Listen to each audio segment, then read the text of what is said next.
क्या करना है मेरे पुत्रों को? आपने और आपके पुत्रों ने मुझे नया जीवन दिया है।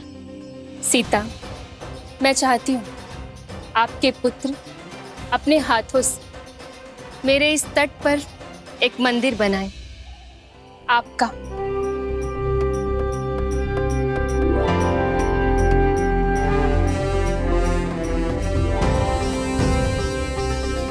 माता फल्गु चाहती हैं कि उनके तट पर वन देवी के मंदिर की स्थापना की जाए। क्या? और मंदिर का निर्माण करेंगे लवकुश। वन देवी की, वन देवी की, वन देवी की, वन देवी की। वहाँ क्या हुआ? ऋषि असुरी के तप में मेरी इच्छा जानने की शक्ति, उन्होंने ये इच्छा सबको बता दी। आपका आभार माता। जो भी श्रद्धालु आपके मंदिर में आकर आपके दर्शन करेगा, उसे लवकुश जैसे ही संस्कारी पुत्रों की प्राप्ति हो।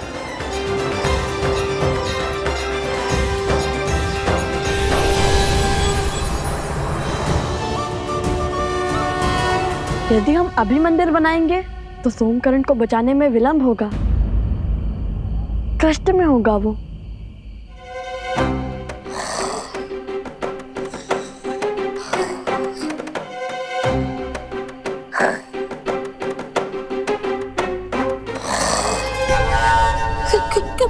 कौन है?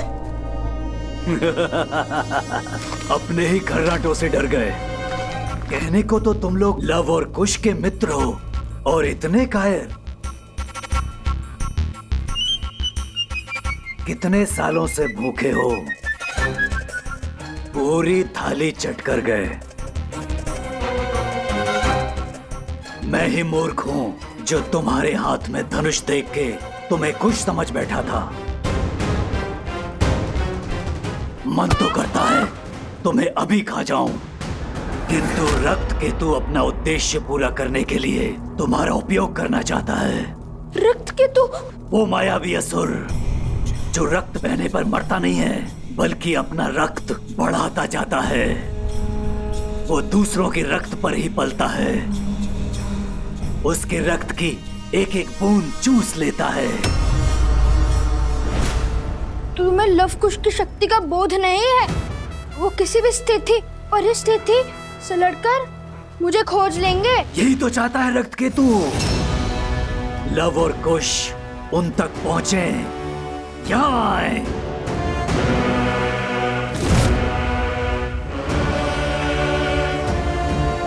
चिंतित मत हो, इस मंदिर की स्थापना से धर्म की शक्ति बढ़ेगी और अधर्म दुर्बल होगा। कुछ ही क्षण में सूर्य उदय होगा और सूरज के पहली किरण के साथ मंदिर की स्थापना करके तुम दोनों प्रस्थान करोगे। जो आज्ञा ऋषिवर। जो आज्ञा ऋषिवर।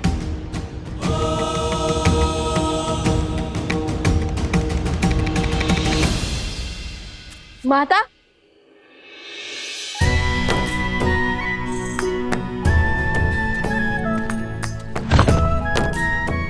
जानती है माता, देवी फल्गु ने हमें आपका मंदिर बनाने का आदेश दिया है। आदेश नहीं, सौभाग्य कहिए भैया।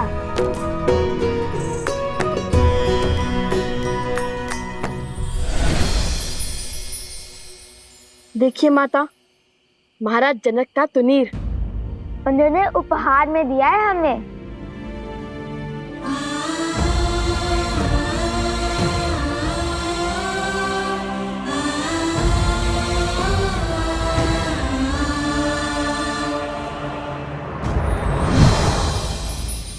सोमकरण को लौटा लाने में हमारी सहायता के लिए भेज दिए है उन्होंने। सोमकरण? क्या हुआ है उसे? माता, मकरासुर का एक असुर सैनिक उसे उठा ले गया।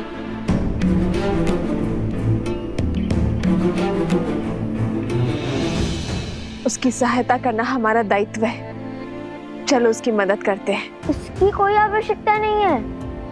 मेरा मतलब है कि ऋषि असुरी ने पहले मंदिर बनाने और फिर भोर की पहली किरण के साथ सोमकरण को खोजने का आदेश दिया है, जिससे धर्म की शक्ति बढ़ेगी और अधर्म दुर्बल होगा। उचित कहा ना ऋषिवर?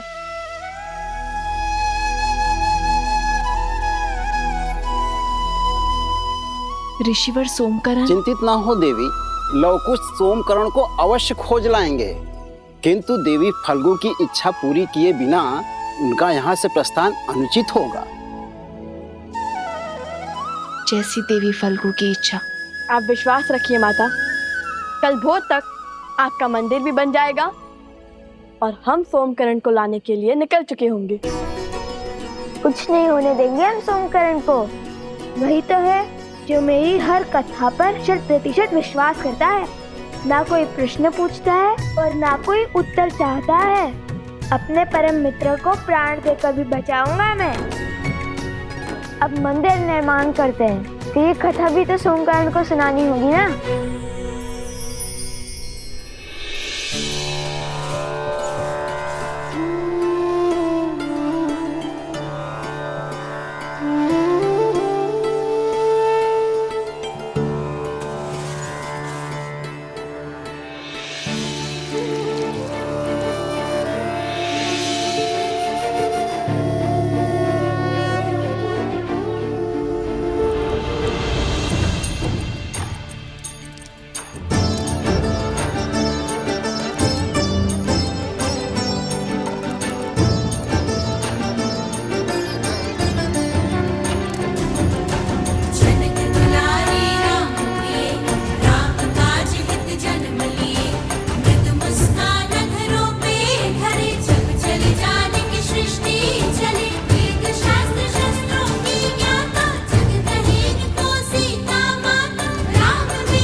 ऋषिवर, हमने वनदेवी का तो आभार प्रकट कर दिया है, अब बारी उनके पुत्रों को धन्यवाद देने की है।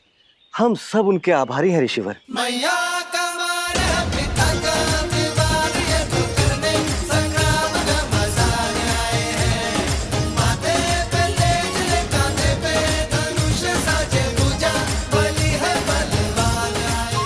देख रहे हो भैया, पहले तुनीर, अब ये सीता मंदिर।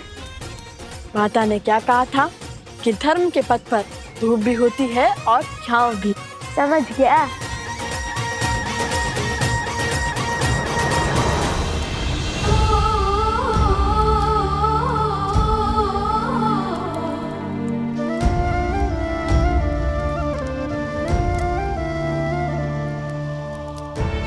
जितनी अधूरी ये सीता आपके बिना है,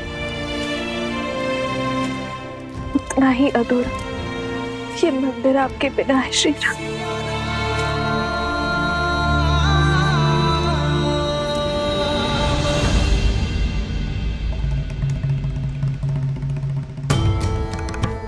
अपने अश्रु पोंछ लीजिए देवी। जब किसी महापुरुष या महान आत्मा के हृदय में कोई इच्छा जागृत होती है तो न केवल उसके अपने सत्कर्म अपितु उसके अपनों के सत्कर्म भी मिलकर उस इच्छा को पूर्ण करने में एकजुट हो जाते हैं। अर्थात देवी सीता की इच्छा पूरी होगी? क्यों नहीं देवी,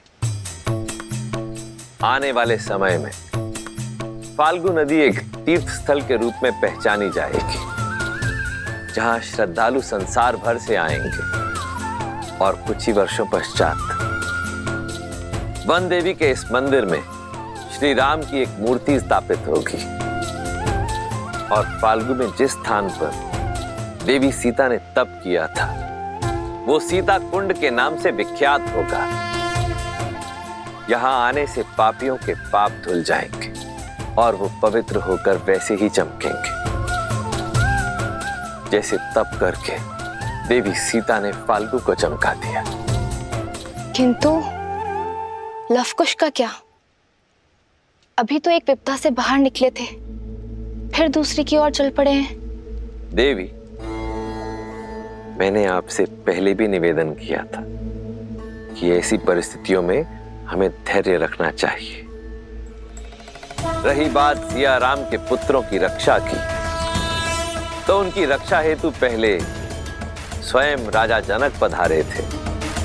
अब देखते हैं कि ये कथा कौन सा नया मोड़ लेती है।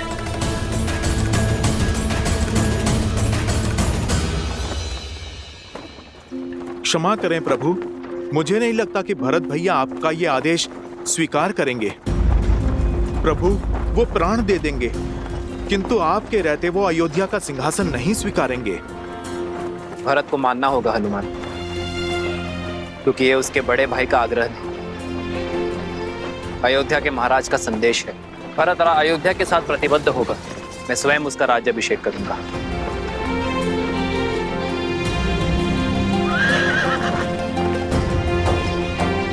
रथ क्यों रोका सारथी?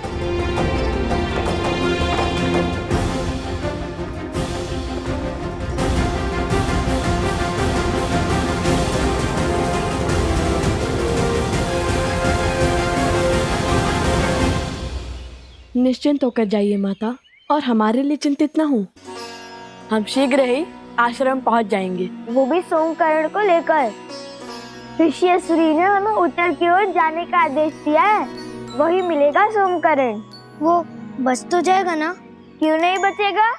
उसे पकड़ने वाला मकरासुर का तुच्छ सेवक है, और हम मकरासुर को मारने वाले लवकुश प्राणी तो इसके संकट में हैं। मूर्ख है जो हम जैसे वीरों से टकराने का दुस्साहस कर बैठा।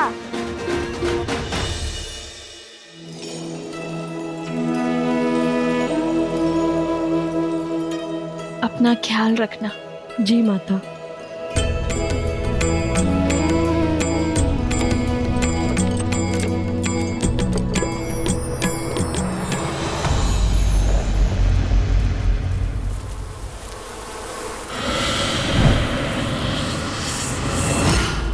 मेरा बच्चा चंद्रबाबू,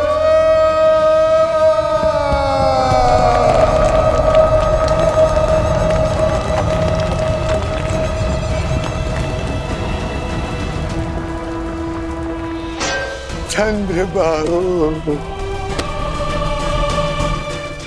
चंद्रबाबू, मेरे पुत्र।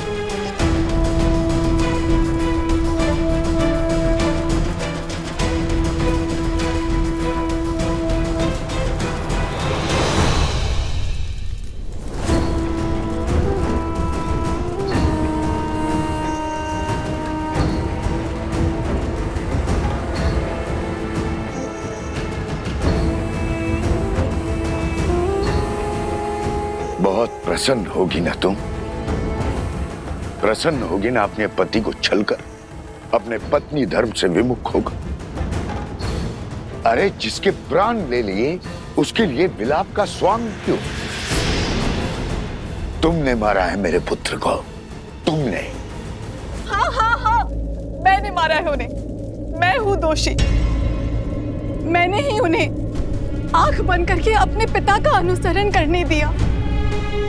कभी उन्हें धर्म का मूल्य नहीं समझाया, न्याय और सत्य का दर्पण नहीं दिखाया।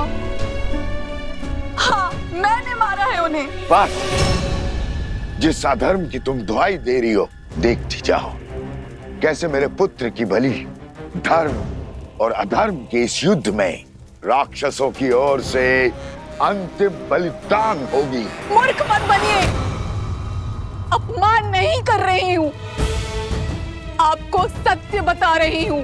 आप चाहे कुछ भी कर लें, आपका पुत्र वापस लौट के नहीं आने वाला, और उनकी आत्मा को आपके झूठे धर्म की हार, धर्म की जीत से कोई अंतर नहीं पड़ता।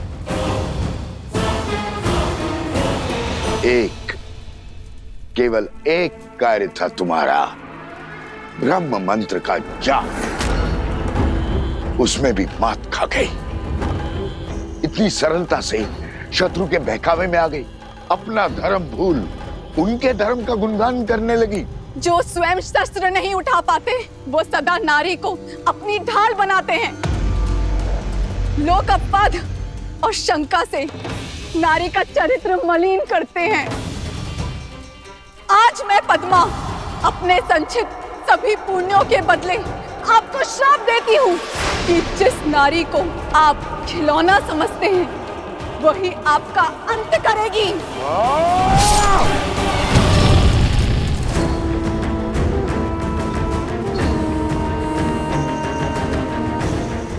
जिस नारी को आप खिलौना समझते हैं वही आपका अंत करेगी।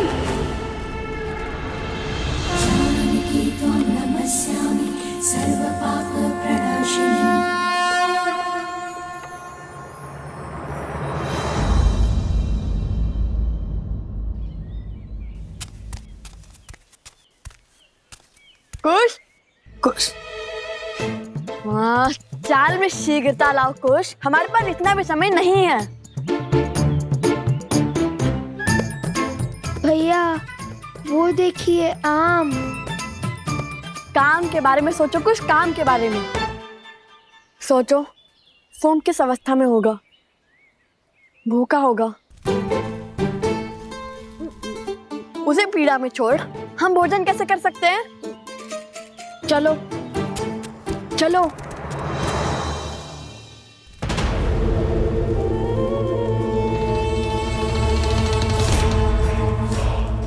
रक्त केतु,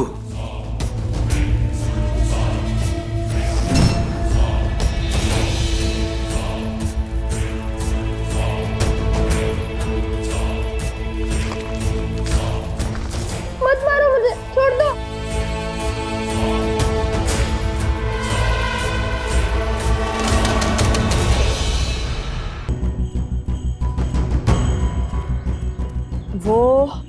वो इस ओर गया होगा, क्योंकि अन्य दिशाओं में तो राजा श्री राम का राज्य फैला हुआ है।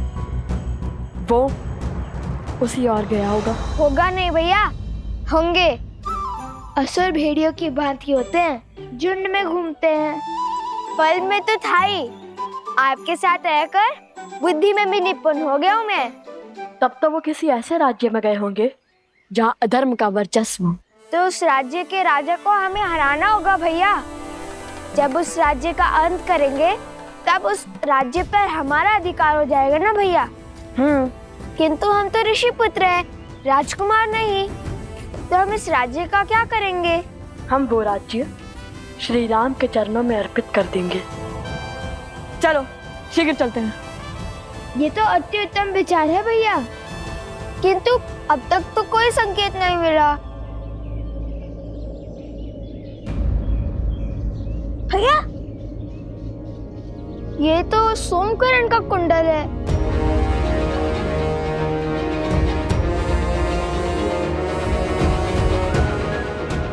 अर्थात वो उसे इसी ओर ले गए होंगे।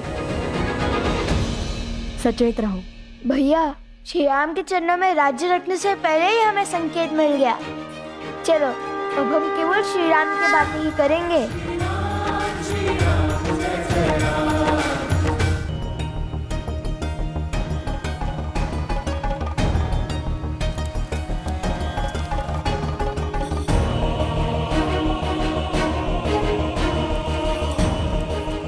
महाराज की जय हो। ये यज्ञ कैसा आ रही सुमंत? आपके भाई पितृ यज्ञ कर रहे हैं श्री राम।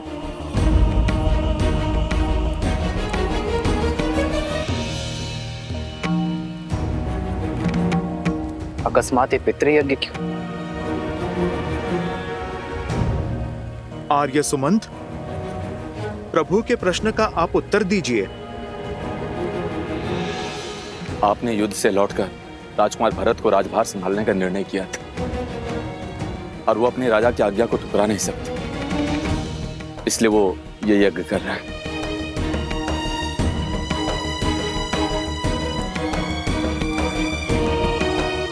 पितृ यज्ञ से प्रभु का राजकाज छोड़ने का क्या अर्थ है?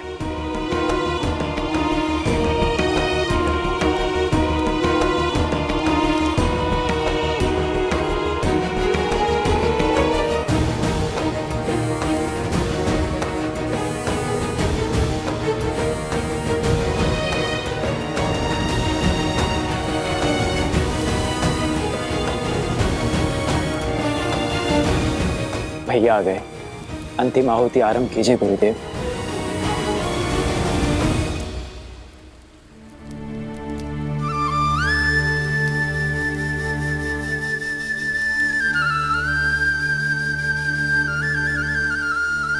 भरत के इस निर्णय का मुझसे क्या संबंध?